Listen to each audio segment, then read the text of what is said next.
નમો લોહે સૌહરિહંતાણમ નમો લોહે સૌવેદાણમ નમો લોહે સૌઆયર્યાણ નમો લોહે સૌજયાણમ નમો લોહે સૌત્રિકાળવતી શ્રાવણમ ઓમકારમિંદુ સંયુક્ત નિત્યમ જયંતિ યોગિના કામદમ ઔષધો છે ઓંકારાય નમો નમઃ મંગળમ ભગવાન મંગળમ ગૌતમોર્મિ મંગળમ કુંકુંદાર્યો વિજેન્દ્રમોષ મંગળમ નમઃ સમયસારાય સ્વાનુભૂત્યા ચકાસ્તે ચિત્ સ્વભાવાય ભવાય સર્વમાં વિભાવ નિયુત નિરાકાર.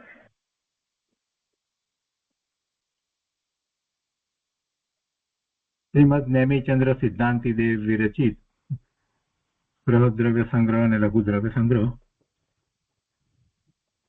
અને પૂજ્ય બ્રહ્મદેવજી રચિત તેની ટીકા, એમાં આપણે બૃહદ દ્રવ્ય સંગ્રહ નો સ્વાધ્યાય કરી રહ્યા છીએ. એમાં 13મી ગાથાનો સ્વાધ્યાય ચાલે છે. 13મી ગાથામાં માર્ગણા સ્થાન અને ગુણસ્થાનની વાત કરી અને એનો અભ્યાસ આપણે મૂળ શાસ્ત્રમાંથી કર્યો. તે પછીથી પૂજ્ય ગુરુદેવ કાંજી સ્વામીએ ગુણસ્થાનો ઉપર જે વિસ્તાર કર્યો એ પણ આપણે સમજ્યા. અને અત્યારે પૂજ્ય ગુરુદેવ માર્ગણા સ્થાન ઉપર જે વિસ્તાર કરી રહ્યા છે, જે અધ્યાત્મ સમજાવી રહ્યા છે, એ આપણે કરી રહ્યા છીએ. એનો સ્વાધ્યાય ચાલે છે.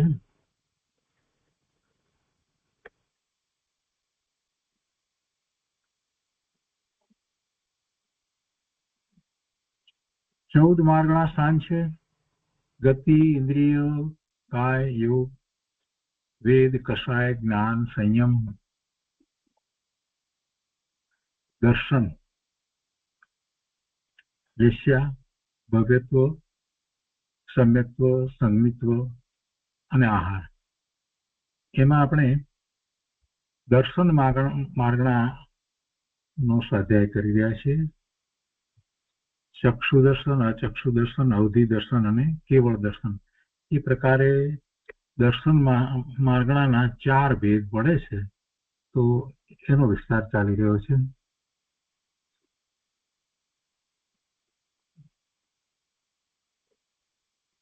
બૃહદ દ્રવ્ય સંગ્રહ પ્રવચન એના પારા નંબર 115 ઉપર દર્શન માનું વર્ણન, એમાં ચક્ષુ દર્શનનો આપણે વિસ્તાર સમજ્યા છીએ. હવે આજે આગળ લઈએ છીએ અચક્ષુ દર્શન. પૂજ્ય ગુરુદેવ અહીંયા સમજાવે છે કે શબ્દ, ગંધ, રસ, સ્પર્શ, સ્વપ્ન, સંકલ્પ, વિકલ્પ આદિનું જ્ઞાન થતા, જો કેટલી બધી વસ્તુ સાથે લીધી, શબ્દ, ગંધ, રસ, સ્પર્શ, સ્વપ્ન, સંકલ્પ, વિકલ્પ આદિનું જ્ઞાન થતા પહેલા આત્મામાં સામાન્ય વેપાર વર્તે છે તે અચક્ષુ દર્શન છે. આપણે ઉદ્ગલના જે ગુણ લઈએ છીએ ને, શબ્દ, ગંધ, રસ, સ્પર્શ અને વર્ણ, તો વર્ણ આમાં નથી લીધું. વર્ણ ચક્ષુ ઇન્દ્રિયનો વિષય થાય છે ને, એટલે અહીંયા એ નથી. કે બાકીની 4 ઇન્દ્રિયો દ્વારા જે આપણને ખ્યાલ આવે છે એની વાત એક તો લીધી. શબ્દ કાનથી સંભળાય છે તે, ગંધ નાકથી, રસ જીભથી અને સ્પર્શ, તો એ 4 તો લીધા. અને વધારે બીજી વાત અહીંયા લીધી કે સ્વપ્ન, સંકલ્પ, વિકલ્પ આદિનું જ્ઞાન થતા પહેલા આત્મામાં સામાન્ય વેપાર વર્તે છે તે અચક્ષુ દર્શન છે. એટલે પેલી સ્વપ્ન અને સંકલ્પ વિકલ્પની વાત લીધી એ તો મનની વાત છે. તો એમાં પણ સામાન્ય વેપાર જે છે એને અચક્ષુ દર્શન કહ્યું છે. વિશેષતાથી જે છે એ જ્ઞાન છે, અને અહીંયા સામાન્ય એની પહેલા એવું જ્ઞાન થતા પહેલા, એટલે સ્વપ્ન સંકલ્પ છે એનું પણ જ્ઞાન થતા પહેલા એ પણ સાથે લીધું છે. તો આત્મામાં સામાન્ય વેપાર વર્તે છે તે અચક્ષુ દર્શન છે. બીજી રીતે કહીએ તો આંખ, ચક્ષુ, એના સિવાય એની બાકીની 4 ઇન્દ્રિયો અને મન, એમાં જે જ્ઞાનનો વેપાર થાય એની પહેલા જે સામાન્ય અવલોકન રૂપ જે વેપાર છે આત્મામાં, એની પહેલા સામાન્ય વેપાર વર્તે છે તે અચક્ષુ દર્શન છે. એમાં પછી ગુરુદેવ વાતને સ્પષ્ટ કરે છે કે તેમાં આ શબ્દ છે એવો ભેદ પડતો નથી, કોઈ ભેદ પડતો નથી. આવો સ્પર્શ છે કે આ ગરમ છે કે ઠંડુ છે એવો ભેદ પડતો નથી. એ પછી જ્ઞાનની અંદર જાય છે. તો આત્મા દ્રવ્ય છે, દર્શન ગુણ છે, ચક્ષુ અચક્ષુ દર્શન તેની પર્યાય છે. દ્રવ્ય કારણ છે અને પર્યાય કાર્ય છે. જ્ઞાન ગુણ છે એવી રીતે દર્શન ગુણ છે, અને જ્ઞાન ગુણ અને દર્શન ગુણ જે છે એ બંને સાથે જ કાર્ય કરે છે. બંને ચેતના છે, જ્ઞાન દર્શનની ચેતના છે. પણ છદ્મસ્ત અવસ્થાની અંદર એમાં સામાન્ય રીતે એમ હોય છે કે પહેલા દર્શન હોય અને પછી જ્ઞાન હોય.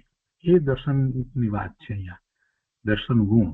અને એના ગુણના ઘાતી કર્મની અપેક્ષાથી વિચાર કરીએ તો એ દર્શનાવરણીય કર્મની પ્રકૃતિ જે છે એ એમાં આવરણમાં નિમિત્ત કારણ છે. તો આગળ અહીંયા કહે છે કે આત્મા દ્રવ્ય છે, દર્શન ગુણ છે, ચક્ષુ દર્શન અચક્ષુ દર્શન એ એની પર્યાય છે, અને દ્રવ્ય કારણ છે અને પર્યાય કાર્ય છે. તો આ ચક્ષુ દર્શન વિશે સમજાવ્યું અને પછી આ બંનેની સાથે વાત લીધી. તો કહે છે કે તેની કાર્યદશા પૂરી છે, અધૂરી છે કે વિપરીત છે. કાર્યદશા પૂરી છે, પૂરી પણ હોય અને અધૂરી પણ હોય. એટલે કે છે કે કાર્યદશા પૂરી છે, અધૂરી છે કે વિપરીત છે તેનું ધર્મી જીવ જ્ઞાન કરે છે. અને અનંત ગુણોના પિંડ આત્માનો સ્વીકાર કર્યો તેને પર્યાય રૂપી કાર્ય કેવું હોય છે તેનું જ્ઞાન યથાર્થ હોય છે. અને જે જ્ઞાન હોય છે એની પહેલા જે સામાન્ય પ્રતિભાસ કે અવલોકન જે છે એ દર્શન છે, અને બીજી ઇન્દ્રિયો દ્વારા અને મન દ્વારા જ્ઞાનની પહેલા જે સામાન્ય વેપાર છે તે અચક્ષુ દર્શન છે. એ પછી અવધિ દર્શન, અવધિ જ્ઞાનની પહેલા અવધિ દર્શન. બહુ સહેલાઈથી સમજવું હોય તો એટલું જ સમજવાનું છે. અહીંયા કહે છે કે અવધિ જ્ઞાન થતા પહેલા અવધિ દર્શન હોય છે. આત્મજ્ઞાની જીવ અહીંયા ઉદાહરણ આપ્યા છે એટલે જરાક વધારે સ્પષ્ટ થાય કે આત્મજ્ઞાની જીવ, આત્મજ્ઞાની સમ્યક દ્રષ્ટિ જીવ મરીને નારકી, ઢોર કે મનુષ્ય ન થાય પણ દેવમાં ઉપજે. આયુષનો બંધ પછીથી પડ્યો હોય તો એ રીતે એની દશા થાય. હું શુદ્ધ ચૈતન્ય છું એવો સ્વીકાર કરેલો હોવાથી આત્મજ્ઞાની જીવે સમ્યક દર્શન થયું એ પૂર્વે આવો સ્વીકાર કર્યો કે હું શુદ્ધ ચૈતન્ય છું એવો સ્વીકાર કર્યો, અને પછી આગળ વધી અને એવો પુરુષાર્થ કરીને સમ્યક દર્શન પ્રગટ કર્યું એવું આત્મજ્ઞાની જીવ. તો એના વિશે કહે છે કે હું શુદ્ધ ચૈતન્ય છું એવો સ્વીકાર કરેલો હોવાથી જન્મતા ખ્યાલ કરે છે. એટલે કે જ્યાં ઉપજે છે દેવ તરીકે ત્યાં જ એને ખ્યાલ આવે છે. એ ખ્યાલ કરે છે કે હું શુદ્ધ ચૈતન્ય મૂર્તિ છું, પણ પર્યાયમાં પૂર્ણતા નથી. તેથી પર્યાયમાં પૂર્ણતાને પામેલા પ્રભુ ક્યાં છે, ભગવાન કયા ક્ષેત્ર અને વિશે વિરાજી રહ્યા છે. તથા દિવ્ય ધ્વનિ છૂટે છે વર્તમાનમાં અત્યારે કે નહીં, કે દિવસમાં 3 વાર દિવ્ય ધ્વનિ છૂટે. એટલે તો એનો ખ્યાલ એ અવધિ જ્ઞાન દ્વારા કરે છે. કોણ? આ પેલો જ્ઞાની ધર્મી જીવ જે દેવગતિ પામ્યો છે એ. આ તો ઉદાહરણ આપીને વાત સમજાવી છે. તો એનો ખ્યાલ એ અવધિ જ્ઞાન દ્વારા કરે છે. તો એવા અવધિ જ્ઞાન થવા પહેલાનો જે વ્યાપાર તે અવધિ દર્શન છે. મૂળ વાત તો આટલી જ કરવી છે, પણ કોણ અવધિ જ્ઞાન કરે છે એની વાત લીધી છે. ગુરુદેવે અહીંયા બધી જ માર્ગણાની અંદર સમ્યક દ્રષ્ટિની જ વાત લીધી છે, મિથ્યા દ્રષ્ટિની વાત લીધી નથી. અને મિથ્યા દ્રષ્ટિને અવધિ જ્ઞાન હોય એવું ભાગ્યે જ બને, એવું ભાગ્યે જ બને. અને એને કુઅવધિ જ્ઞાન જ કહ્યું છે, વિભંગ જ્ઞાન જ કહ્યું છે. એટલે એ તો કઈ હોતું નથી. અવધિ જ્ઞાન જ બહુ જ ઓછું જોવા મળે. અવધિ જ્ઞાન એવા મુનિઓને હોય અને એવા 7મા 6 ગુણસ્થાને જીવતા મુનિને એ લબ્ધિ રૂપે હોય. એટલે એ જ બહુ અલ્પ પ્રમાણમાં જોવા મળતું હોય તો પછી વિભંગ જ્ઞાનની તો ક્યાં વાત જ રહી. પણ દેવોને એવું અવધિ જ્ઞાન હોય છે, દેવોને એવું અવધિ જ્ઞાન હોય. એટલે ગુરુદેવે એ ઉદાહરણ લઈને વાત સમજાવી કે એવું અવધિ જ્ઞાન દેવને છે તો એની પહેલા એમને જે સામાન્ય વેપાર જે થાય છે તે અવધિ દર્શન છે. બસ આટલી વાતને સમજાવી છે. જ્ઞાન થતા પહેલાનો સત્તા માત્ર વેપાર તે અવધિ દર્શન છે. એટલે અવધિ જ્ઞાન થતા પહેલાનો એની વાત છે. હવે કેવળ દર્શન. છદ્મસ્ત જીવ દર્શન પૂર્વક જ્ઞાન કરે છે. દર્શન પૂર્વક જ્ઞાન કરે છે એટલે કે એને જ્ઞાન થતા પહેલા દર્શન હોય છે.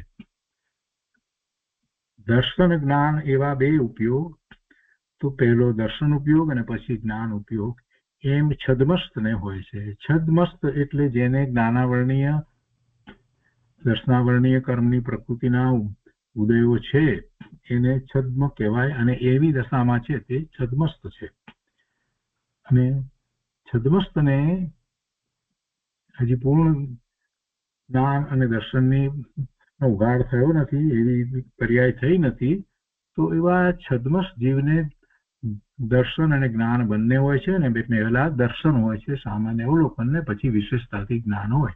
એટલે એને માટે એમ કહેવાય કે દર્શન પૂર્વક જ્ઞાન કરે છે. સુધીવ આગળ કહે છે કે કેવળી ભગવાનને કેવળ દર્શન અને કેવળ જ્ઞાન એક સમયે હોય છે. એક સમય હોય છે, સાથે જ હોય છે દર્શન ને જ્ઞાન. પહેલા પ્રતિભાસ થાય ને પછી વિશેષતાથી જ્ઞાન થાય, એવું કેવળી ભગવાનને હોતું નથી. એમને બધા ગુણોનો ઉઘાડ પૂર્ણપણે થયો છે, અને હવે કોઈ આવરણના નિમિત્ત રહ્યા પણ નથી. ઘાતી કર્મોનો પૂર્ણ ક્ષય થયો છે. અને સિદ્ધ ભગવાનને તો એથી પણ વિશેષ અઘાતી કર્મોનો પણ ક્ષય છે. એટલે એમને પણ કહે છે કે અનંતા સિદ્ધો અને લાખો કેવળીઓને એક સમયમાં કેવળ દર્શન અને કેવળ જ્ઞાન વર્તે છે. અને તેનો ખ્યાલ શ્રુત જ્ઞાની કરે છે.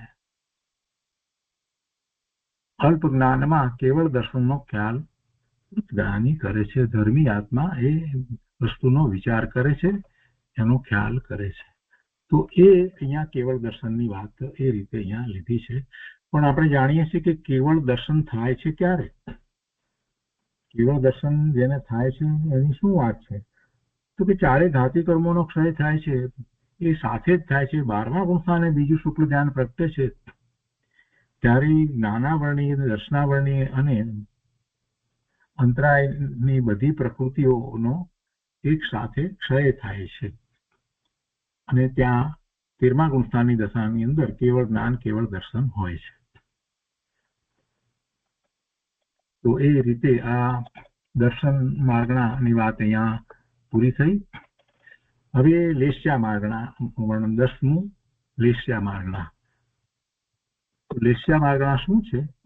એ છે કે ક્રોધ, માન, માયા, લોભ, દયા, દાન, વ્રત, ભક્તિ, પૂજા વગેરે વગેરે કસાય છે.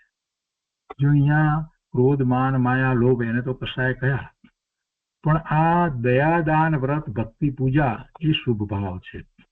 પેલા અશુભ ભાવ છે અને આ જે છે તે શુભ ભાવ છે. એટલે એને મંદ કસાય કહી શકાય. એને મંદ કસાય, કોઈક અપેક્ષાએ કહેવામાં આવે. પણ ગુરુદેવે બધા અહીંયા એ રીતે લીધા છે, કેમ કે શુભ ભાવ ને અશુભ ભાવ બંને બંધના જ કારણ છે ને. ક્રોધ, માન, માયા, લોભ, દયા, દાન, વ્રત, ભક્તિ, પૂજા વગેરે કસાય છે.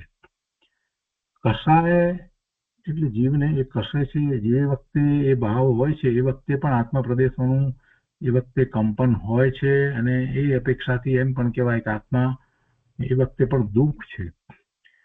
આત્માને સુખ શાંતિ તો એ નિર્વિકલ્પ ધ્યાનમાં જ એને હોય છે.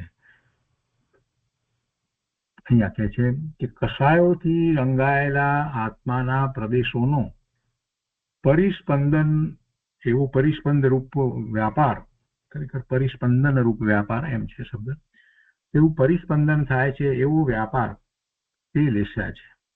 કસાયથી રંગાયેલા આત્માના પ્રદેશોનો, જો કસાયથી રંગાયેલો એટલે દ્રવ્ય અપેક્ષાએ કસાયથી રંગેલ એમ નહીં, પણ કસાય ભાવે જ્યારે પરિણમે છે ત્યારે આત્માના પ્રદેશોનું પરિસ્પંદન થાય છે, અને એ પરિસ્પંદન રૂપ વ્યાપાર તે લેસ્યા છે. પરિસ્પંદન છે તે યોગ છે, અને આ કસાયથી રંગાયેલું છે એટલે એને લેસ્યા કહ્યું. બીજી રીતે એમ પણ કહેવાય કે કસાય અનુરંજિત પરિણામ જે છે તે લેસ્યા છે. કસાયને અનુસરીને થતા પરિણામ, શુભાશુભ ભાવને અનુસરીને થતા પરિણામ છે તે લેસ્યા છે. એટલે કષાય અનુરંજિત, કષાયથી રંગાયેલા ખરડાયેલા જે પરિણામ જે છે જીવના પરિણામ એ લેસ્યા છે. તો કષાયથી રંગાયેલા આત્માના પ્રદેશોનો પરિસ્પંદ રૂપ વ્યાપાર તે લેસ્યા છે. એક ઉદાહરણ આપીને ગુરુદેવે વધારે સ્પષ્ટતા કરી છે કે જેમ લાકડા સાથે કાગળ ચોંટાડવા માટે ગુંદર કામ કરે છે, તેમ કષાય અનુરંજિત લેસ્યા તે આત્માને કર્મો ચોંટવાનું નિમિત્ત છે. નિમિત્ત કારણ ખરેખર તો કર્મ અને રજકણો તો એના કારણે આવે છે અને આત્માના પ્રદેશો પર રહે છે કર્મ રૂપે.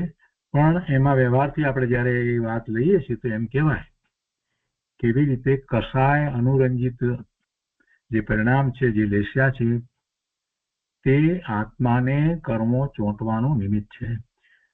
દયાદાન આદિ શુભ ભાવ છે તથા હિંસા જુઠ્ઠું આદિ એ અશુભ ભાવ છે. તો એવા પરિણામ તે આત્માનું સ્વરૂપ નથી.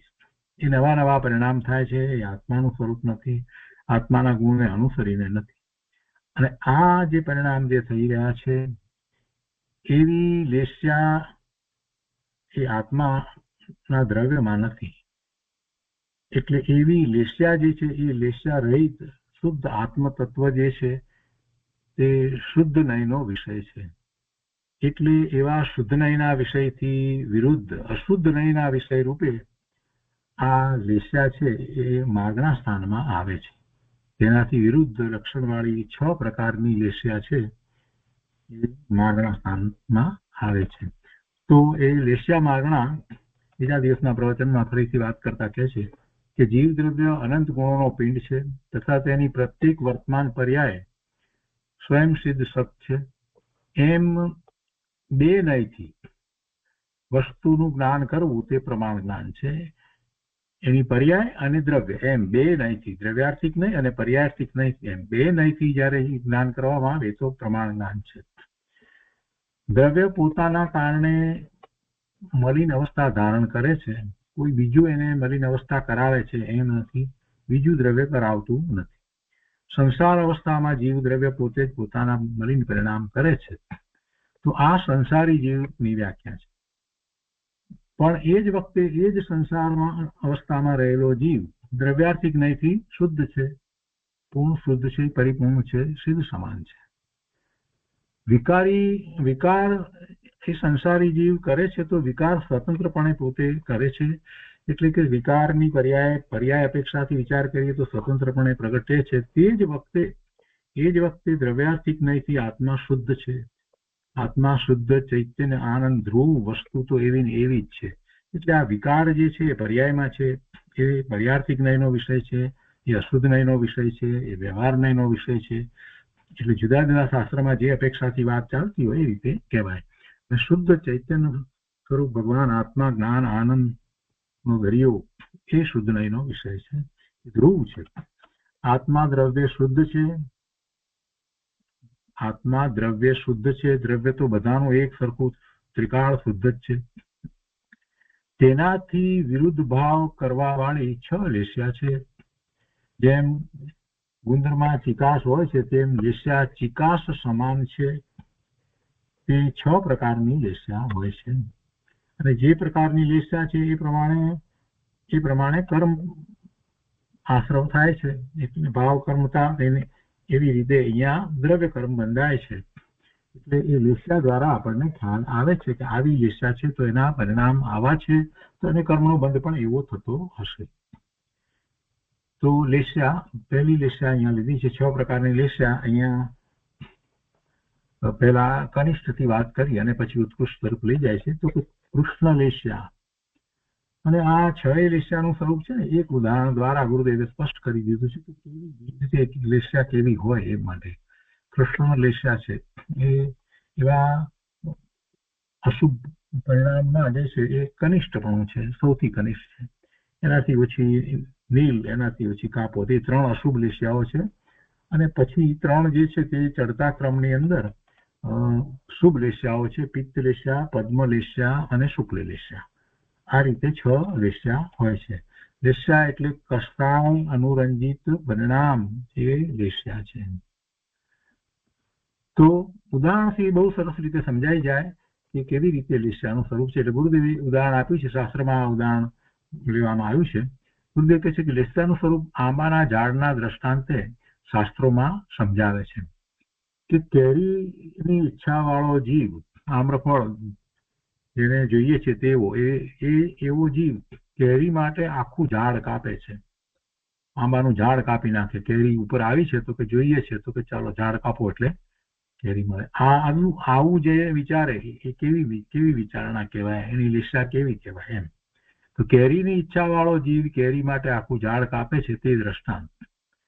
એટલે એવા ઘણા લોહવાટિયા અને ઉગ્ર પરિણામ બતાવવા માટે છે.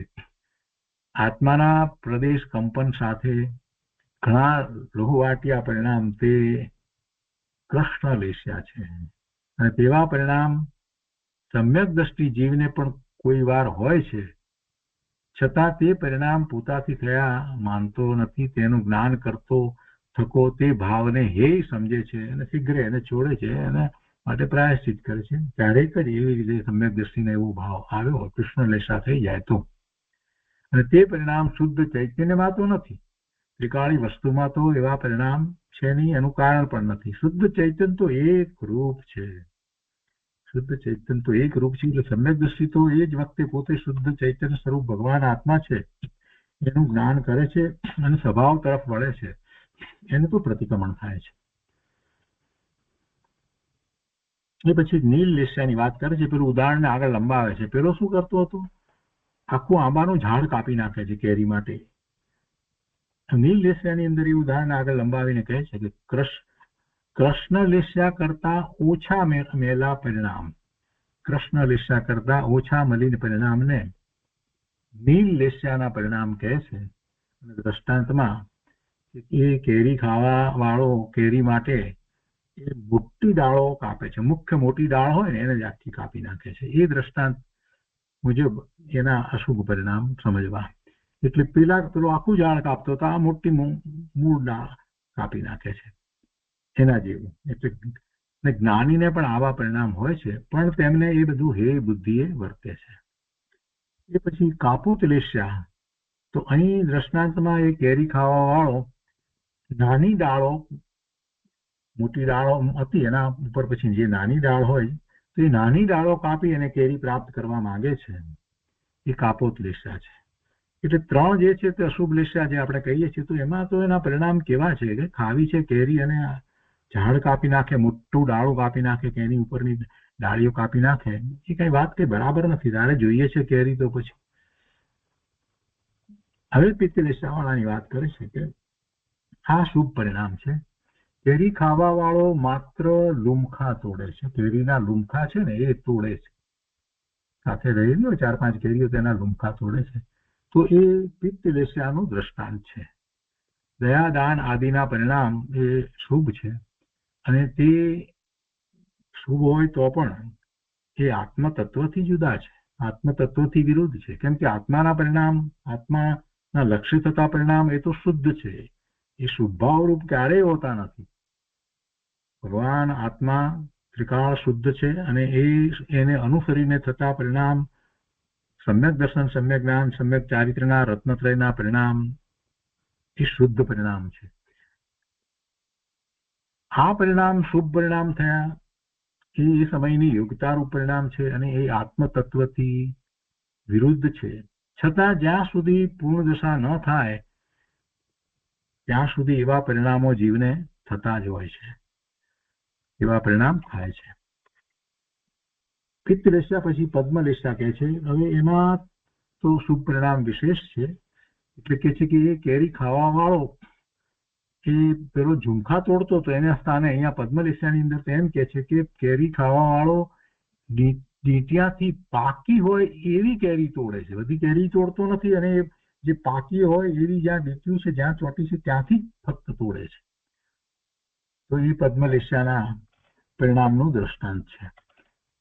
પિત્ત લેસ્યા વાળા જીવ કરતા વિશેષ શુભ પરિણામ હોય છે, અને છતાં પણ તે પણ એ ચૈતન્ય તત્વથી તો વિરુદ્ધ છે.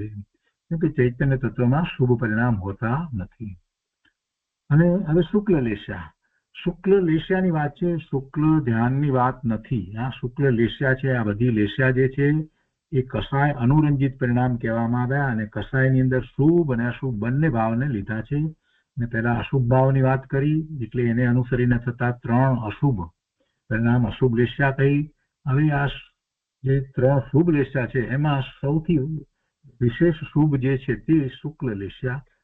તો એને માટે ઉદાહરણમાં એમ કે છે કે કેરી ખાવા વાળો પવનથી નીચે પડેલી કેરીથી સંતોષ માને છે. એ કેરી તોડવાય જતો નથી, નીચે પડી છે તો એ કેરી લઈ અને સંતોષ માને છે.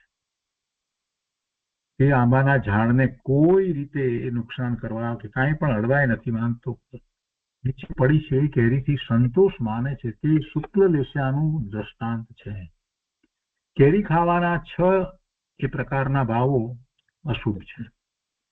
અહીં તો પરિણામની તારતમ્યતા બતાવવા દ્રષ્ટાંત આપેલ છે. એટલે એ દ્રષ્ટાંત દ્વારા તારતમ્યતા જે રીતે ઘટતી શુભ સુધી અને ઉત્કૃષ્ટ શુભ સુધી હોય એમ કહેવાનો આશય છે. પહેલા 3 અશુભ અને છેલ્લા 3 શુભ છે. અને 6 લેસ્યાના પરિણામ છેવટે તો બંધનું જ કારણ છે. એ કઈ આત્માને કલ્યાણનું કારણ નથી. એને કારણે બંધ જ પડે છે. કર્મનો બંધ, પાપનો બંધ કે પુણ્યનો બંધ પડે છે. કેટલાક લોકો શુક્લ લેસ્યાના પરિણામને ધર્મનું કારણ માને છે, પણ તે ભૂલ છે. તે બંધનું કારણ છે એમ સમજવું જોઈએ. અને જ્યારે એવા શુક્લ લેસ્યાના પરિણામ, એટલે અહીંયા કેરીની વાત નહીં લેવાની, પછી શુભ ભાવની વાત લેવાની, કે જે શાસ્ત્રના અધ્યયન વગેરેના જે ભાવ છે, શાસ્ત્ર લખવાનો ભાવ છે, એ બધા જે ભાવ શુભ ભાવ છે, ઉત્કૃષ્ટ પ્રકારના શુભ ભાવ છે, તો એ શુભ ભાવ જે છે એ પણ ઉત્કૃષ્ટ પ્રકારના પુણ્ય બંધનું જ કારણ હોવા છતાં પણ એ ભાવને છોડી અને સ્વરૂપનું લક્ષ કરે છે તો આત્માની અનુભૂતિ થાય છે. એટલે મહાપુરુષોએ એમ જ કર્યું છે. એ જાણતા હતા કે આ શુભ ભાવ છે, પણ આવ્યો છે તો શાસ્ત્રની રચના કરી. અને પછી શું કર્યું? શાસ્ત્રની રચના કરતા કરતા જ પાછા પોતે શુદ્ધ ભાવે થઈ ગયા. આચાર્ય ભગવાન પોતે અંતર્મુહૂર્તમાં તો પાછા પોતાના સ્વરૂપને સ્પર્શી લે છે. એ શુભ ભાવના લખવાનો વિકલ્પ જે ચાલે છે એ કરતા કરતા જ પોતે અંતરમાં આત્માની વાતનો વિચાર કરતા, પોતે ભગવાન આત્મા જ્ઞાન આનંદ સ્વરૂપ છે એવું અંદરમાં ચિંતન ચાલતા પાછા પોતાના સ્વરૂપમાં એકાગ્ર થઈ જાય છે. કુંદકુંદાચાર્ય ભગવાન, અમૃતચંદ્રાચાર્ય ભગવાન, પૂજ્યપાદ સ્વામી, એ બધાનું એમ જ થયું છે. કંઈ લખવા બેઠા એટલે એટલો વખત આત્માને ભૂલી ગયા એવી કોઈ વાત હોતી નથી. એટલે મૂળ વાત એમને તો એમ જ છે, પણ એવો વિકલ્પ આવી જાય છે, કરુણા આવી જાય છે, જીવો પ્રત્યે કરુણા આવે છે, તો એવી ગાથા સહજ રીતે લખે છે. એવી જ રીતે બહાર આવ્યા છે પ્રભુ ભાવ આવી જાય છે કે પ્રભુ પોતાના સ્વરૂપમાં પૂર્ણપણે સ્થિર થઈ ગયા. કેવા પ્રભુ, કેવા પરમાત્મા! એટલે એમની સ્તુતિ લખાઈ જાય છે. માનતુંગાચાર્ય ભગવાનને એમ જ સ્તુતિ લખાઈ ગઈ. પોતાના આત્મામાં એ રમણતા કરતા હતા, બહાર આવ્યા અને પછી પ્રભુની સ્તુતિ એમ જ લખાઈ જાય છે. એટલે એ બધી જે શુભભાવની વાત જે છે એમાં એ રોકાતા નથી, પણ શુભભાવને છોડી અને સ્વરૂપમાં જાય છે. એમ અહીંયા તો ગુરુદેવનું આપણને સમજાવવું છે. એટલે એ ધર્મનું કારણ નથી એમ સ્પષ્ટ કર્યું. જો ધર્મનું કારણ હોત તો શુભભાવમાં જ રોકાઈ રહે, તો શુદ્ધભાવમાં જાત નહીં. કેટલાક લોકો સંપ્રદાયમાં એમ માને છે કે તમે શુદ્ધ ભાવની હમણાં વાત જ ન કરો, શુભ ભાવ કરો ને શુભ ભાવમાંથી ધીરે ધીરે થશે. શુદ્ધ ભાવમાં શુભ ભાવમાંથી ધીરે ધીરે નથી જવાતું, પણ શુભ ભાવને છોડીને જવાય. હવે શુભ ભાવમાંથી ધીરે ધીરે જવાનો અર્થ જો એ લોકો એમ કરતા હોય કે બરાબર પછી તમે શુદ્ધ ભાવમાં જશો, તો પણ શુદ્ધ ભાવને જાણ્યો જ નથી તો શુભ ભાવમાંથી શુદ્ધમાં કેવી રીતે જાય? શુદ્ધ ભાવનો જેને અભ્યાસ કર્યો જ નથી એ શુભ ભાવમાંથી શુદ્ધ ભાવમાં જાય જ નહીં. એટલે શુદ્ધ ભાવનો સંપૂર્ણપણે કેવો શુદ્ધ ભાવ હોય, કેવી રીતે પ્રગટ થાય, એનો પુરુષાર્થ કેવો હોય, મહાપુરુષોનો પુરુષાર્થ કેવો છે, પ્રભુનો પુરુષાર્થ કેવો છે, શુદ્ધ ભાવનો પુરુષાર્થ કરે છે ત્યારે એ શુભ ભાવમાં પછી વિશેષ રોકાતાય નથી. આ બધી વાતને જાણી અને શુદ્ધ ભાવને આદરણીય કરે, એને મુખ્ય કરે, એને જ જીવનનું પ્રયોજન સમજે, એ જ કરવું છે એમ લે તો એ શુભ ભાવને છોડી અને શુભ ભાવમાં જશે. શુભ ભાવને છોડી અને શુદ્ધ ભાવમાં તો જ જશે. પણ એને બદલે એમ કે ના, શુદ્ધ ભાવની વાત જ ના કરો, તો પ્રભુ શુભ ભાવમાંથી શુદ્ધ ભાવમાં ક્યાંથી જશે? કઈ તરફ જશે? શુભ ભાવમાં છોડવા જશે તો અશુભમાં જ જશે. જેને શુદ્ધ ભાવને જાણ્યો નથી અને એ એમ કે શુભ ભાવમાંથી શુદ્ધમાં જવાશે, તો કેવી રીતે જવાય? કેમ કે એ તો બે જ ભાવ જાણે છે, શુભ અને અશુભ. શુભને છોડશે તો અશુભમાં જશે. એટલે શુદ્ધ ભાવની જેને મુખ્યતા થઈ છે અને શુદ્ધ ભાવનું જ લક્ષ રહે છે, તો એવું લક્ષ કરવા વાળો જે ભાવ છે એ પણ શુભ ભાવ છે. એવા શુભ ભાવમાંથી શુદ્ધ ભાવમાં એ જ વ્યક્તિ જઈ શકે છે. એટલે પહેલી વાત તો શુદ્ધ ભાવની જ હોય, એની સાથે એ પ્રગટ કરવા માટેનો જે પુરુષાર્થ આખો જે છે, એ પુરુષાર્થનો એ વિચાર કરે છે, ચિંતન કરે છે, એ શુભ ભાવ છે. અને એ શુભ ભાવમાંથી શુદ્ધ ભાવમાં જવાય છે. કેમ કે એને અંદરમાં લક્ષ્ય છે, એને ખબર છે કે મારે આમાં નથી રોકાવાનું, એનો પ્રયત્ન એ તરફ થઈ રહ્યો છે શુદ્ધ ભાવનો, એટલે એ શુભ ભાવમાંથી શુદ્ધ ભાવમાં જાય છે. બાકી કોઈ શુદ્ધ ભાવનો વિચાર કર્યા વિના જ માત્ર શુભ ભાવમાં રોકાયો છે, એ શુદ્ધ ભાવમાં ક્યાંથી જશે?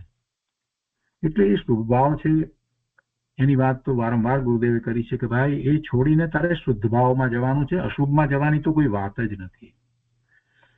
તો એ રીતે અહીંયા આ લિસ્યા માર્ગણાની વાત પૂરી થઈ. હવે 11મી માર્ગણાની વાત છે અને એના ઉપર પૂજ્ય ગુરુદેવે ઘણો વિસ્તાર કર્યો છે અને આપણે એ બધી વાતને ફરીને વધારે સમજવાના છીએ, ભલે એમાં વધારે સ્વાધ્યાય થશે તો પણ. તો 11મી માર્ગણામાં શું છે? ભવ્યત્વ. 11મી માર્ગણા, અહીંયા 11મી માર્ગણા છે તે ભવ્યત્વની માર્ગણા છે. એ બે પ્રકારે ભવ્યત્વ અને અભવ્યત્વ. તો એ વાત હવે આપણે લઈએ છીએ, શરૂ કરીએ છીએ અહીંયાથી. શાંતિથી આપણે એનો અભ્યાસ કરીશું, જેથી કેટલી બધી સ્પષ્ટતાઓ આપણને થાય. ભવી ને અભવી એમ જીવના બે પ્રકાર છે, ભવ્ય અને અભવ્ય. ભવી એટલે ભવ્ય અને અભવી એટલે અભવ્ય. એમ જીવના બે પ્રકાર છે. ધર્મી જીવ ભવી અભવીનો વિચાર કરતા જાણે છે કે, જો અહીંયા પણ પાછો ધર્મી જીવ, સમ્યક દ્રષ્ટિ જીવ જ લીધો છે, એ એમ જાણે છે કે હું ભવી છું, તથા જગતમાં બીજી જાત અભવીની પણ છે. સમ્યક દ્રષ્ટિ જાણે છે, પોતાને સમ્યક દર્શન થયું છે એટલે ભવ્ય છે, એમાં તો હવે શંકાને સ્થાન નથી. એટલે એ જાણે છે કે હું ભવ્ય છું, ભવી છું, તથા બીજા કેટલાક જીવો એવા પણ અભવ્ય પણ છે, એમ એ જાણે છે. એટલે એવી બે જાત અનાદિથી છે, કોઈએ કરી છે એવી વાત તો છે જ નહીં. જીવને કોઈ ઉત્પન્ન કર્યો જ નથી, એટલે બે પ્રકારે છે. પણ એમ નથી, બે પ્રકારે છે એમાં અભવ્ય તો ભવ્યના પ્રમાણમાં બહુ ઓછા છે, બહુ જ ઓછા અભવ્ય છે. એટલે અભવ્યનો વિચાર સામાન્ય રીતે જ્યારે આચાર્ય ભગવાન હોય કે આપણા ગુરુદેવ હોય કે કૃપાળુદેવ હોય, એ અભવ્યની વાત આપણને એમ નથી કરતા. વાતમાં આપણને જે ઉપદેશ આપે છે એ એમ સમજીને જ આપે છે કે તમે બધા ભવ્ય છો, અને ભવ્ય છો તો ભગવાન થવાને લાયક છો, તો ભગવાન થાઓ. ગુરુદેવે બધા ભગવાન છો અને ભગવાન થાઓ એમ જ કહ્યું છે. ક્યારેય એમ નથી કહ્યું કે તમે અભવ્ય છો. અને અભવ્યની વાત કોઈ કે કરી હોય કે શંકા કરી હોય કે આપણે ભવ્ય કે અભવ્ય, તો એને માટે તો ગુરુદેવે એમ કે છે કરે એવો વિકલ્પ પણ તને ના આવવો જોઈએ. એવો વિકલ્પ કરીશ, ભવ્યને વળી એવા વિકલ્પ હોય જ નહીં, એ વાત જ તું કાઢના. એટલે અહીંયા તો આપણે શાસ્ત્રની વાતને સમજીએ છીએ એટલે વાત લીધી છે, પણ એમ ન સમજવું કે જાણે કે અમુક ટકા અભવ્ય હોય અમુક ટકા ભવ્ય, એવો કોઈ વિચાર કરવો નહીં, એવો વિકલ્પ પણ લાવવો નહીં. અભવ્ય બહુ જ અલ્પ હોય, પણ શાસ્ત્રમાં બધી વાત આવે છે. અને બીજું કારણ અભવ્યને સમજવાનું બીજું કારણ એ છે, મુખ્ય કારણ તો એ છે કે ભાઈ તું ભવ્ય છો તો પણ જો તું તારા જ્ઞાન સ્વભાવે પરિણમતો નથી, તો તું અભવ્ય જેવો જ રહે છે. તું ભવ્ય છો તો પણ તું જો જ્ઞાન સ્વભાવે પરિણમતો નથી, તો તું અભવ્ય જેવો જ છો. કોઈ વિદ્યાર્થી જે છે સારી સ્કૂલમાં જાય છે પણ કાંઈ અભ્યાસ જ નથી કરતો, તો એ અભણ જેવો જ છે. પેલો સ્કૂલમાં ન બેઠો હોય, ક્યારેય ભણવા ન ગયો અને અભણ રહી ગયો હોય, એના જેવો જ છે. જ્યાં સુધી અભ્યાસ નથી કરતો ત્યાં સુધી, ભલે સ્કૂલમાં છે તો પણ. એવી રીતે ભવ્ય જીવ પણ જ્યાં સુધી પોતાના જ્ઞાન સ્વભાવ ભાવને પ્રગટ કરવાનો પુરુષાર્થ નથી કરતો, તો એને આચાર્ય ભગવાન કહે છે કે તું અભવ્ય જ છો. એટલે એ સમજાવવા માટે એવું કહેવામાં આવે છે કે અભવી ક્યારેય પોતે પોતાના જ્ઞાન સ્વભાવે થતો નથી અને તું પણ નથી થતો. એટલે એ બધી વાતને પણ કેટલીક વખત સમજવા માટે આ બધી વાત આપણે સમજવી પડે છે. તો ભવ્ય અને અભવ્ય, ગુરુદેવ કહે છે કે કોઈ જીવ, અહીંયા કહે છે ભવ્યત્વ અને અભવ્યત્વના બંને છે તે જીવના અનુજીવી ગુણ છે. અને એની પહેલા વાત આ કરી કે હું ભવી છું, એ સમ્યક દ્રષ્ટિ જાણે છે. બીજા અભવ્ય પણ છે, એ બે જાત છે. અને હવે કહે છે કે ભવ્યત્વ અને અભવ્યત્વ બંને જીવના અનુજીવી ગુણ છે.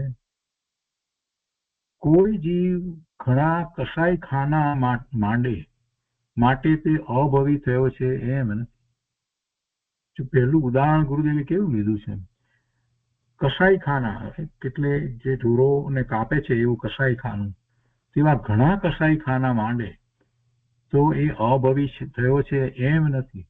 એ વર્તમાન એની પર્યાય એવી છે અને એને કારણે એ નરકમાં જશે, નરકના દુઃખ ભોગવશે. અને નરકમાં પણ કાંઈ એક નરક છે એનાથી પણ બીજી, ત્રીજી, ચોથી, એમ ઉત્તરોત્તર સાતમી નરક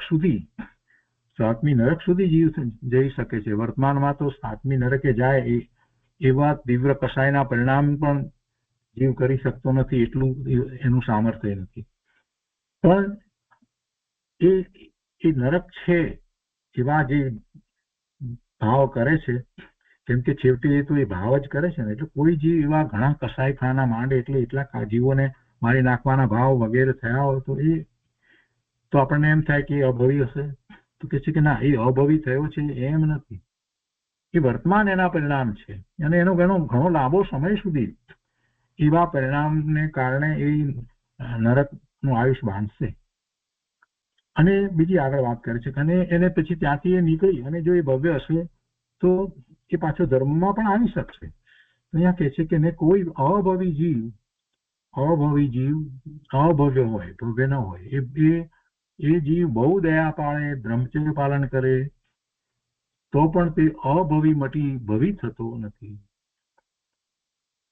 શાસ્ત્રનો અભ્યાસ વગેરે હોય, બધું હોય, પણ એ જ્ઞાન ભાવે પરિણમ જતો નથી.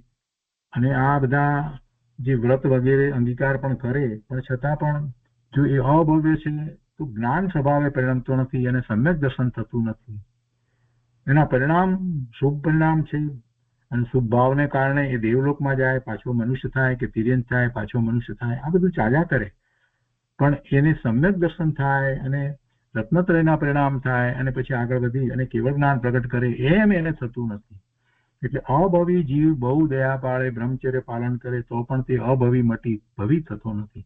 એના ઉપરથી ઊંધો વિચાર ન કરવો કે આ બધું કરવાની જરૂર નથી, એવો ઊંધો વિચાર ન કરવો. અહીંયા તો ઉદાહરણ આપીને સમજાવવું એવું છે કે શુભ ભાવ કે અશુભ ભાવ આપણને કોઈના દેખાતા હોય તો એ ઉપરથી આપણે એ ભવી છે કે અભવી છે એવો નિર્ણય ન કરવો. બસ આટલી વાત ગુરુદેવ સમજાવે છે.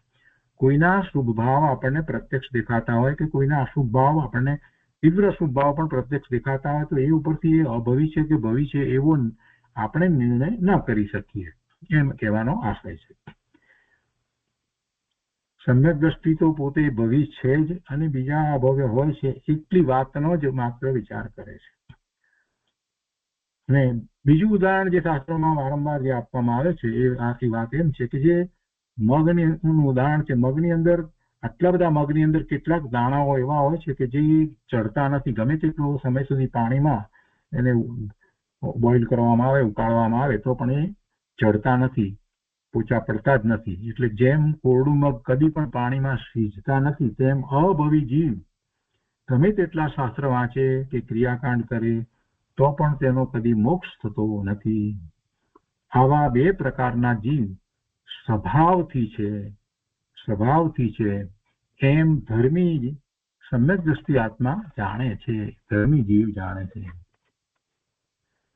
કોઈ કહે કે આપણને ભવિ અભવિની ખબર ન પડે તો તેવા જીવને ધર્મની જ ખબર નથી. જો અહીંયા ગુરુદેવે આ વાત એક લીધી છે, મહત્વની વાત છે. કોઈ કહે કે આપણને શી ખબર પડે કે આપણે ભવિ છે કે અભવિ છે, એવો જેને વિકલ્પ ઉઠે એને ધર્મની ખબર નથી. ધર્મની જેને શ્રદ્ધા થઈ છે એને એવા વિકલ્પ શું આવે? એવા વિકલ્પ આવે જ નહીં. જેને ધર્મની શ્રદ્ધા થઈ છે એનો તો સિદ્ધ ભગવાનના જ્ઞાનમાં હું સિદ્ધ સમાન શુદ્ધ પૂર્ણ પવિત્ર દેખાયો છું એવો જ વિકલ્પ હોય, હું શુદ્ધ છું, પવિત્ર છું એવો જ વિકલ્પ હોય અને એ રીતે જ આગળ વધે.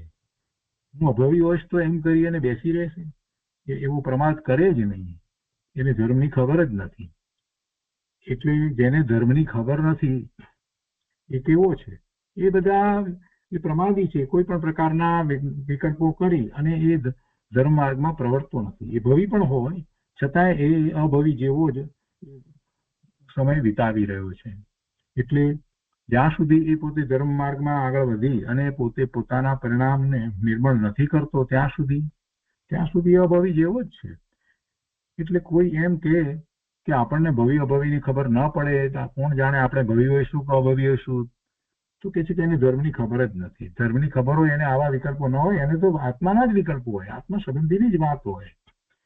જેને ભવી કે અભવીપણાની શંકા રહે છે, એ શંકા ટળતી નથી, તેને કદી ધર્મ પ્રગટતો નથી. ભાઈ, તારો આખું જીવન એમને એમ પસાર થઈ જશે તું આવી શંકામાં રહીશ તો. એ શંકા છોડી દે, એ શંકા કરવાની જરૂર નથી. ધર્મી જીવને અભવીની વાત સાંભળી કદી શંકા પડતી નથી. ધર્મી જીવને ભલે કદાચ સમ્યક તો ન થયું હોય તો પણ જે સમ્યક તો સન્મુખ થયા છે, જે પુરુષાર્થ કરે છે, એને ક્યારેય એક 0.0001% એવી પણ એટલી પણ શંકા એને એમ નથી થતી કે આપણે કદાચ અભવી હોઈશું તો. એવો એને વિકલ્પ ઉઠતો જ નથી. ઉદય કહે છે કે ધર્મી જીવને અભવીની વાત સાંભળી કદી શંકા પડતી નથી. પણ તે તો એમ સમજે છે કે મારો પુરુષાર્થ એવો છે કે થોડા વખતમાં જ મારી મુક્તિ થશે, તે માટે ભગવાનને પૂછવા જવું ન પડે. આ વાત ભવી અને અભવીની વાત જે છે એમાંથી અધ્યાત્મ આપણને ગુરુદેવે સમજાવી દીધું. ભાઈ, તું ભવ્ય છો, તું ભગવાન છો, ભગવાન થા, બધા ભગવાન છો, ભગવાન થાઓ. આવી વાત ગુરુદેવે જયારે કરી હોય ત્યારે પછી અભવીની વાત ક્યાં રહી? હવે જે પૂજ્ય બ્રહ્મદેવજીએ જે ટીકામાં જે પ્રશ્ન લઈ અને જે વાત કરી હતી એ વાતને ગુરુદેવ અહીંયા સરસ રીતે સમજાવે છે કે ભવ્ય અભવ્યની વાત આપ અહીંયા મારણામાં કેમ લો છો? ભવ્ય અને અભવ્યપણું તો અહીંયા જયારે વાત કરો છો તો સ્વભાવથી છે, અને એ તો પારિણામિક ભાવમાં બે વાત આવી, અભવ્ય ભવ્ય. તો પછી અહીંયા મારણામાં કેવી રીતે આ વાત આવે છે એ સમજાતું નથી. એટલે એને આશંકા છે, શિષ્ય સમજવા વાળો છે, અભ્યાસી શિષ્ય છે, તો એની આ શંકા છે. અને એ શંકા જે છે પેલા આશંકા છે, શંકા ના કહેવાય, એને આશંકા કહેવાય. તો એને પહેલા ગુરુદેવે સમજાવી છે અને પછી એનું જે સમાધાન છે એને પણ ગુરુદેવે સમજાવ્યું છે, અને એ આપણે અહીંયા વિસ્તારપૂર્વક લઈએ છીએ જેથી બીજા કેટલાક ન્યાય પણ આપણને સારી રીતે સમજાય. હવે ગુરુદેવ અહીંયા કહે છે કે શિષ્ય પ્રશ્ન કરે છે કે તમોએ આ ગાથામાં પૂર્વે કહ્યું હતું કે શુદ્ધ ચૈતન્ય સ્વભાવની દ્રષ્ટિથી અથવા તો શુદ્ધ નિશ્ચયનો જે વિષય પરમ પારિણામિક ભાવ એક રૂપ કયો હતો, તેની અપેક્ષાએ જીવમાં ગુણસ્થાન માર્ગના સ્થાન એવા ભેદ નથી. એ તો પહેલા જ આપે કહ્યું કે શુદ્ધ નયની અપેક્ષાએ તો જીવની અંદર આ ગુણસ્થાનના કે માર્ગના સ્થાનના કે જીવસ્થાનના કે એવા કોઈ ભેદ નથી. એ તો આપે પહેલા જ કહ્યું હતું. કારણ તેમાં કોઈ કર્મની અપેક્ષા આવતી નથી. એમાં કોઈ કર્મની અપેક્ષા આવતી નથી. શુદ્ધ આત્મતત્વ જે છે, શુદ્ધ જે સ્વરૂપ છે એ શુદ્ધ છે. એમાં ક્યાં કોઈ કર્મની અપેક્ષા છે? એ તો ત્રિકાળ શુદ્ધ જ છે. કર્મના ઉદય હોય એ વખતે ને ન હોય એ વખતે ગમે તેવા ઉદય વર્તા હોય ત્યારે પણ એ તો શુદ્ધ જ છે. અને સિદ્ધની પર્યાય પ્રગટ કરે છે ત્યારે એ વસ્તુ તો શુદ્ધ જ છે. એટલે શુદ્ધ નયની અપેક્ષાએ તો આ ગુણસ્થાન માર્ગના સ્થાન આમાંનું કાંઈ છે જ નહીં. એટલે ભગવાન આત્માની અંદર એવું કાંઈ છે જ નહીં. એવું કર્મણ શરીર નથી, એને કોઈ કર્મની અપેક્ષા નથી. ભગવાન આત્મા ત્રિકાળ એક સરખો રહ્યો છે. એને કર્મ સ્પર્શતા પણ નથી, કર્મ પ્રભાવિત પણ કરતા નથી. એ તો એવું ને એવું જ તત્વ જળવાઈ રહ્યું છે. તો પારિણામિક ભાવ જે કહેવામાં આવ્યો એ પારિણામિક ભાવને કોઈ કર્મની અપેક્ષા નથી કે કર્મ જે જાય તો પારિણામિક ભાવ બરાબર સ્પષ્ટ થાય કે શુદ્ધ થાય, એવી કોઈ વાત નથી. એને કોઈ કર્મની અપેક્ષા નથી. પારિણામિક ભાવને કર્મની અપેક્ષા નથી. 5 ભાવ કયા? ઔદૈહિક ભાવ, ઔપસમિક ભાવ, ક્ષયોપસમિક ભાવ, ક્ષાયિક ભાવ અને પારિણામિક ભાવ. તો ઔદયિક ભાવ, ઔપસમિક ભાવ, ક્ષયોપસમિક ભાવ અને ક્ષાયિક ભાવ એ ચાર ભાવ જે છે તે પર્યાય રૂપ ભાવ છે. એ ચારેય ભાવ જે છે એમાં સામે કર્મનું કંઈક થાય છે, એટલે એ અપેક્ષાથી એમ કહેવામાં આવે કે એને કર્મની અપેક્ષા છે. એ કર્મ જે છે એના ઉદયની કે એના ઉપસમ થવાની કે એના ક્ષયોપસમની કે એના કર્મના ક્ષય થવાની એવી કાંઈક અપેક્ષા એમાં રહેલી છે. તો એ ચારે ભાવો જે છે એ પર્યાય રૂપ છે, નવા નવા થાય છે, અને એ ભાવ જે છે એને કર્મની અપેક્ષા છે. જ્યારે પારિણામિક ભાવ જે છે તો એક સરખો છે, એને કોઈ કર્મના ક્ષયની પણ અપેક્ષા નથી કે કર્મના ઉદયની પણ અપેક્ષા નથી, ઉપસમની કોઈની અપેક્ષા છે જ નહીં. એ તો એવો ને એવો જ છે. જ્યારે ઔદયિક ભાવ જે છે એ વખતે પણ પારિણામિક ભાવ તો એવો ને એવો જ છે, ઉપસમિક છે, ક્ષયોપસમિક છે, ક્ષાયિક છે, કોઈ પણ ભાવ છે પર્યાયમાં એ વખતે છે. એ વખતે પણ ભગવાન આત્મા તો પરમ પારિણામિક ભાવે એવો ને એવો જ છે, એને કોઈ કર્મની અપેક્ષા નથી. આટલી વાતને આપણે પહેલા પકડી લઈએ. આ મૂળભૂત વાત છે. આ ભગવાન આત્મા આ ધ્રુવ વસ્તુ છે, ત્રિકાળ એક સરખી રહી છે, એને કર્મ સાથેનો કોઈ સંબંધ નથી. એ વાતને આપણે સ્વીકારી અને એના તરફ લક્ષ કરવાનું છે. જેને કર્મની અપેક્ષા કોઈ પણ રીતે રહી છે, કર્મ સાથે એનો કાંઈક નૈમિતિક સંબંધ રહ્યો છે, એ બધા ભાવ પર્યાયના ભાવ છે. એ બધા ભાવનું લક્ષ કરવાથી વિકલ્પ ઉઠે પણ સ્વાનુભૂતિ થતી નથી. એટલે પરમ પારિણામિક ભાવનો નિર્ણય કરીને એ હું છું, એ જ પરમ પારિણામિક ભાવ હું છું, એ જ હું ભગવાન આત્મા છું, અને એનું જ લક્ષ કરવાનું છે. ચિંતન આખું એ દ્રષ્ટિએ જ કરવાનું છે. તો આ મૂળ વાત ગુરુદેવે અહીંયા આપણને કરી, અને એનો ઘણો અહીંયા આગળ વિસ્તાર લીધો છે. આપણે બધો જ વિસ્તાર લઈશું. એમાં જ આખા સમ્યક દર્શનની વાત સમાઈ જાય છે. હવે ગુરુદેવ અહીંયા આગળ કહે છે કે એને એ કોઈ ભાવની અપેક્ષા નથી, કોઈ કર્મની અપેક્ષા નથી. શુભ ભાવથી એ પારિણામિક ભાવ શુદ્ધ થાય એવી કોઈ અપેક્ષા હોતી નથી. વસ્તુ ત્રિકાળ શુદ્ધ જ પડી છે, એને વળી કોઈ સજાવવાની કે એવી કોઈ વાત નથી. શુભ ભાવ દ્વારા એને પ્રાપ્ત કરવાની કોઈ વાત હોતી નથી. કાંઈ એવી વાતો હોતી જ નથી. એ ત્રિકાળ વસ્તુ છે, પણ જીવને એનો જ નિર્ણય નથી થતો. મોટી વાત આ છે. તો આગળ કહે છે કે ઔદયિક ભાવમાં કર્મના ઉદયની અપેક્ષા હોય છે, ઉપસમ ભાવમાં એટલે ઔપસમિક ભાવમાં કર્મના ઉપસમની, ક્ષયોપસમ ભાવમાં કર્મના ક્ષયોપસમની અને ક્ષાયિક ભાવમાં કર્મના ક્ષયની, એમ એ ચારે ભાવો ને કર્મના સદભાવ અથવા અભાવની અપેક્ષા રહે છે. કર્મના સદભાવ અથવા અભાવની અપેક્ષા એ ચારે ભાવમાં રહી છે. પણ પરમ પારિણામિક ભાવમાં કર્મના સદભાવની અથવા અભાવની અપેક્ષા આવતી નથી. એ જ મારું સ્વરૂપ છે. જ્યારે જ્યારે પરમ પારિણામિક ભાવની વાત થાય તો બીજી બધી વાતમાં એના વિસ્તારો કરવા ન જઈએ, એનું આમ હશે કે તેમ હશે, કઈ અપેક્ષા વગેરેને ન સમજવા જઈએ તો પણ ધર્મ તો એટલાથી જ પમાય કે હું તો પરમ પારિણામિક ભાવે ભગવાન આત્મા છું. બીજું ન સમજાય ન પકડાય તો કાંઈ વાંધો નથી, પણ હું પરમ પારિણામિક ભાવે ભગવાન આત્મા છું, ત્રિકાળ મારું શુદ્ધ સ્વરૂપ છે, એ જ વાત પકડવી, એની જ મુખ્યતા કરવી. સૂક્ષ્મ ન્યાયો ઘણીવાર ન પણ સમજાય, કાંઈ વાંધો નથી, પણ આટલું તો પકડી રાખવા જેવું છે કે પોતે ભગવાન આત્મા પરમ પારિણામિક ભાવે જ છે. પરમ પારિણામિક ભાવમાં કર્મના સદભાવની અથવા અભાવની અપેક્ષા આવતી નથી. તેને પરમ તેથી તેને પરમ પારિણામિક ભાવ કયો. તેથી તેને પરમ પારિણામિક ભાવ કયો. કેવળ જ્ઞાન પણ પરમ પારિણામિક ભાવ નથી. કેવળ જ્ઞાન શું છે? પર્યાય છે. કેવળ જ્ઞાન, કેવળ દર્શન એ પર્યાય છે. એટલે કેવળ જ્ઞાન છે તે શું છે? ક્ષાયિક ભાવ છે. કેવળ દર્શન છે તે ક્ષાયિક ભાવ છે. એટલે જ્ઞાનાવર્ણ્યનો જે ક્ષાયિક ભાવ એને આપણે કેવળ જ્ઞાન કહીએ છીએ. દર્શનાવર્ણ્યનો ક્ષાયિક ભાવ એને કેવળ દર્શન કહીએ છીએ.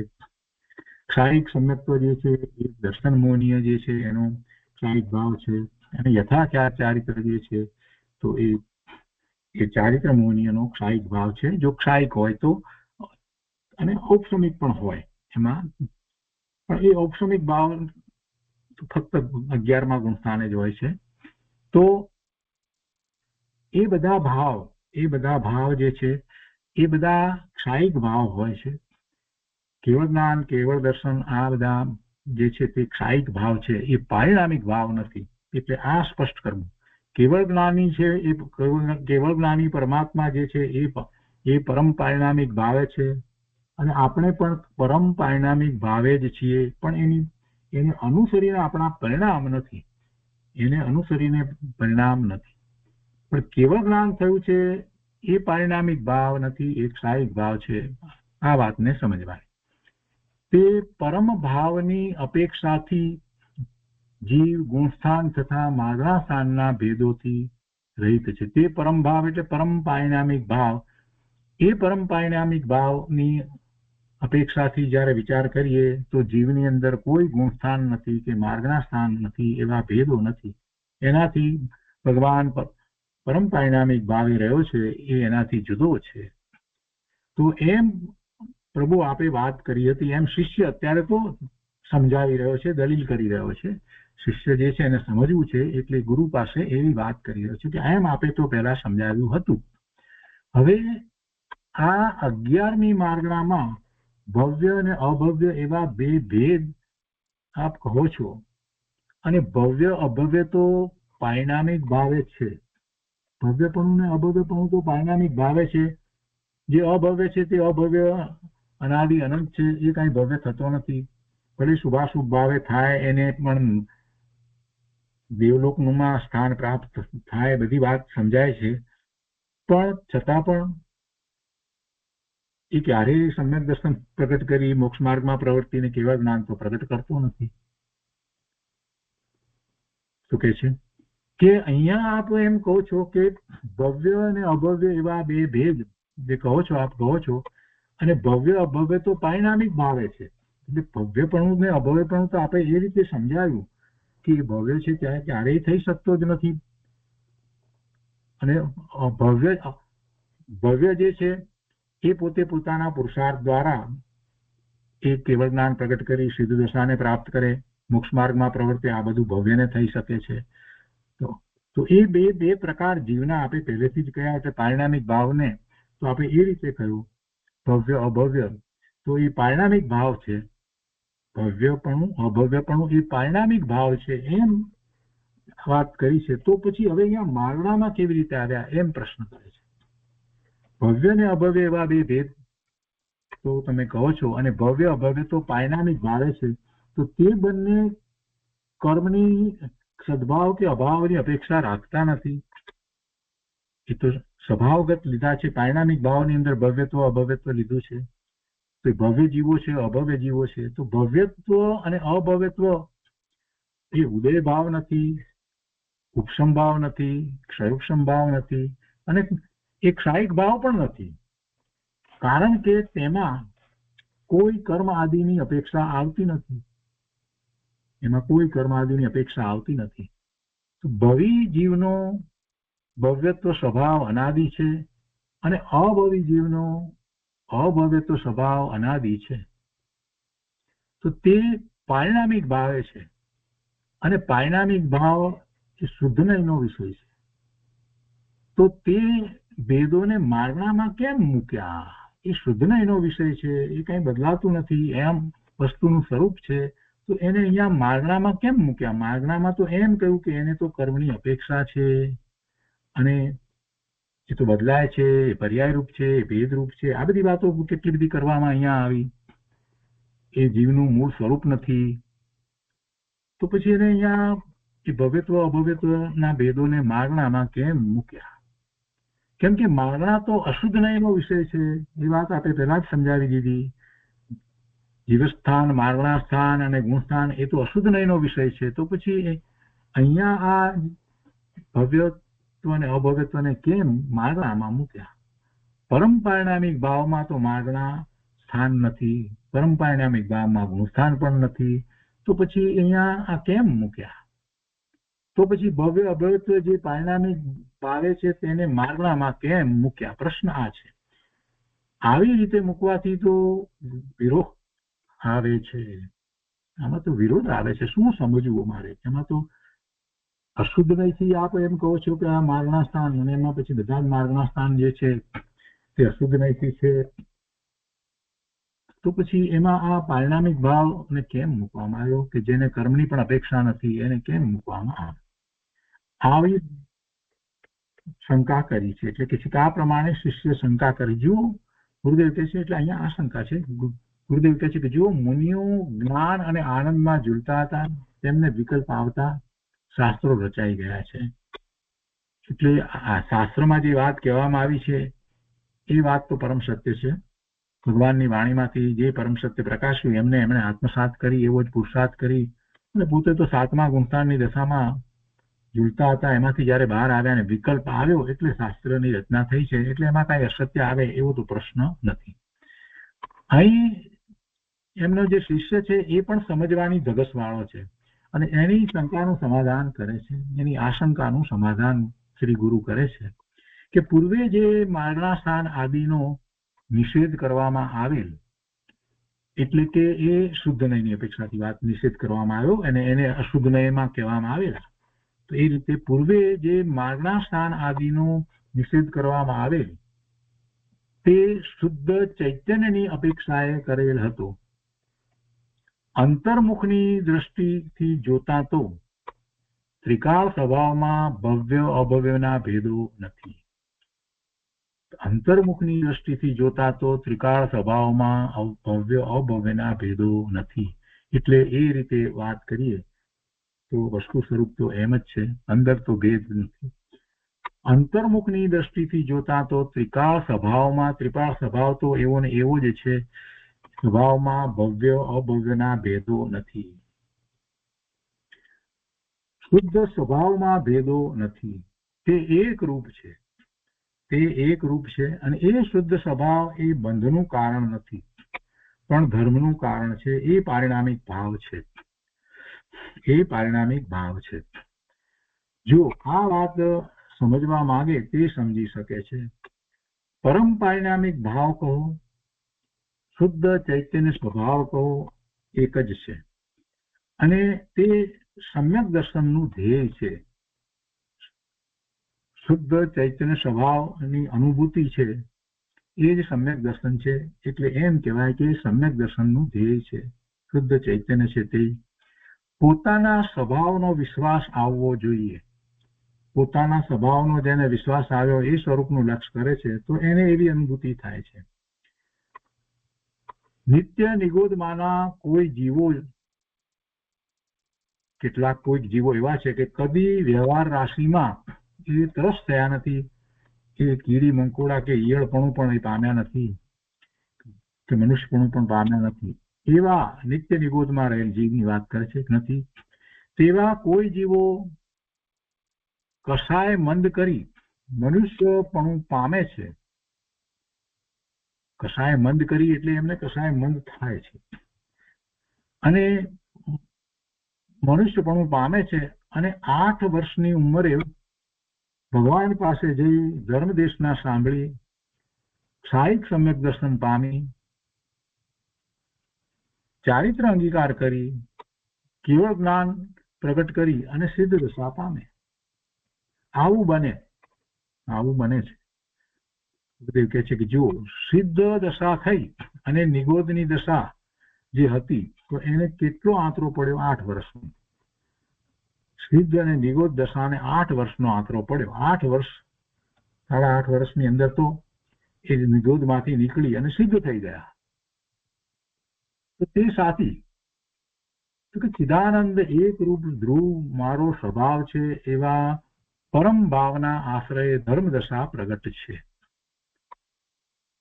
મારો સ્વભાવ શુદ્ધ પૂર્ણ ધ્રુવ એવો છે અને એવા સ્વભાવના આશ્રય, એવા પરમ ભાવના આશ્રય, પોતે પરમ ભાવે પરમ પરિણામિક ભાવે જ છે, એ જ વસ્તુ સ્વરૂપ છે. એ સિવાય બીજું કાંઈ પોતાનું નથી. અને એનું લક્ષ્ય કરી, એને પ્રગટ કરી અને એ મોક્ષ માર્ગમાં પ્રવૃત્તિ અને સાહિક સમ્યક્ત કરી અને ચારિત્ર ત્યાં ને ત્યાં પ્રભુની પાસે ગયા છે, ત્યાં જ અંગીકાર કરી અને નિર્વિકલ્પ ધ્યાનમાં 7મું અને એથી આગળ બધી શ્રેણી ચડી અને કેવળ જ્ઞાન પ્રગટ કરે અને ત્યાં જ આયુષ વધારે નથી તો તરત પછી મોક્ષ દશા થાય છે, એટલે કે સિદ્ધ દશા થાય છે. તો પછી એ કેવી રીતે થાય છે? ચિદાનંદ એક રૂપ એવું મારો સ્વભાવ છે એવા પરમ ભાવના આશ્રય ધર્મદશા પ્રગટે છે. એ સ્વભાવ કેવળ જ્ઞાનની પર્યાય રૂપ નથી. એ સ્વભાવ કેવળ જ્ઞાનની પર્યાય રૂપ નથી, પણ કેવળ જ્ઞાનની પર્યાય જે થઈ એવા કેવળ જ્ઞાનની પર્યાય થવાનું એ સ્વભાવ કારણ છે. એ સ્વભાવ જે છે તે કારણ છે, અને કારણ પરમાત્મા પણ કહીએ છીએ, અને એને કારણે શુદ્ધ પરિણામ કેવળ જ્ઞાન કેવળ દર્શન વગેરે થાય છે, એ પર્યાય છે. તો એવી પર્યાયનું, એવી કેવળ જ્ઞાનની પર્યાયનું એ કારણ છે, એવો એ સ્વભાવ છે. એ સંસારનું કારણ નથી. ભગવાન આત્મા સંસારનું કારણ નથી. આપણને સંસાર છે તો એ ભગવાન આત્માને કારણે નથી, આપણી ભૂલને કારણે સંસાર છે. ભગવાન આત્મા પરમ પારિણામિક ભાવ શુદ્ધ પવિત્ર એ સંસારનું કારણ નથી. સંસારનું કારણ મારો દોષ છે, મારો અપરાધ છે. તો આજનો સ્વાધ્યાય આપણે અહીંયા સુધી રાખીએ છીએ. આમાં આગળ વધારે વિસ્તાર આપણે આવતા સાથે મળીશું.